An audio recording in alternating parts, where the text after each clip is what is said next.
Elimination मेथडने एखाद्या प्रश्नाचं झटपट उत्तर कसं द्यावं ते आज आपण इथे बघणार आहोत. खालीलपैकी कोणते विधाने बरोबर आहे? भूगोलावर आधारित हा प्रश्न आहे.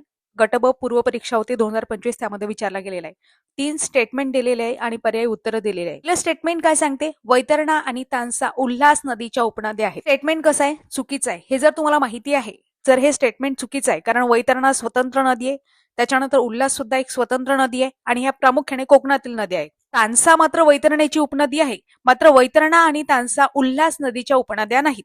उल्हास नदीच्या उपनद्या आहेत कुंडलिका, बारवी इत्यादी नद्या. तर तुम्हाला आता फिक्स मध्ये माहिती आहे की ए चुकीचं आहे. ए जर तुम्ही ऑप्शन मधून एलिमिनेट केलं तर डायरेक्ट तुमच्या प्रश्नाचं उत्तर निघते बी आणि सी. याचा अर्थ बी आणि सी बरोबर स्टेटमेंट आहे. बी स्टेटमेंट काय सांगते मग? खानापूर पठाराच्या दक्षिणेला कृष्णा नदीचे खोरे आहेत.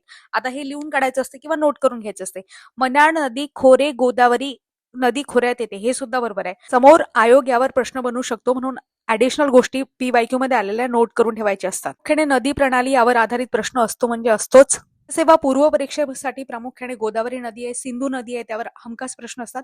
ग्रुप बी आणि ग्रुप सी ला महाराष्ट्राच्या ज्या नद्या आहेत त्यावर आधारित प्रश्न असतातच. नद्यांच्या बाबतीत तुम्हाला काही ऍडिशनल गोष्टी सांगते. लांबीनुसार आपण जर बघितलं, आपल्या महाराष्ट्रातली गोदावरी सगळ्यात जास्ती लांबीची 668 किलोमीटर जवळजवळ, त्याच्यानंतर भीमा 451 किलोमीटर, त्याच्यानंतर कृष्णा 282 किलोमीटर, त्याच्यानंतर तापी 208 किलोमीटर आणि कोकणातील नद्या आहेत ते 49 ते 155 किलोमीटर दरम्यान आहेत. नर्मदा आहे ते 54 किलोमीटर आहे. अशा पद्धतीने हा क्रम तुम्हाला माहिती पाहिजे.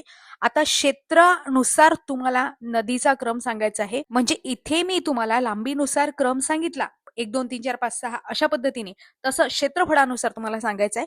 कमेंट बॉक्समध्ये सांगण्याचा प्रयत्न करा. अशाच प्रकारे डेली आपण प्रिव्हियस इयर क्वेश्चन घेत असतो. आपली पूर्ण सिरीज आहे ते तुम्ही पाहू शकता. डेली तुम्ही शॉर्ट व्हिडिओच्या माध्यमातून माहिती घेऊ शकता. सिरीज तुम्हाला कशी वाटते हे तुम्ही कमेंट बॉक्समध्ये सांगा. तुमचे काही प्रश्न, सजेशन, ऑब्जेक्शन असो ते सुद्धा तुम्ही कमेंट बॉक्समध्ये सांगू शकता. आवडल्यास लाईक, शेअर आणि सबस्क्राईब करायला विसरू नका. आपलं स्पर्धा विश्व ऑफिशियल हे टेलिग्राम सुद्धा आहे, ते सुद्धा तुम्ही जॉईन करू शकता. धन्यवाद.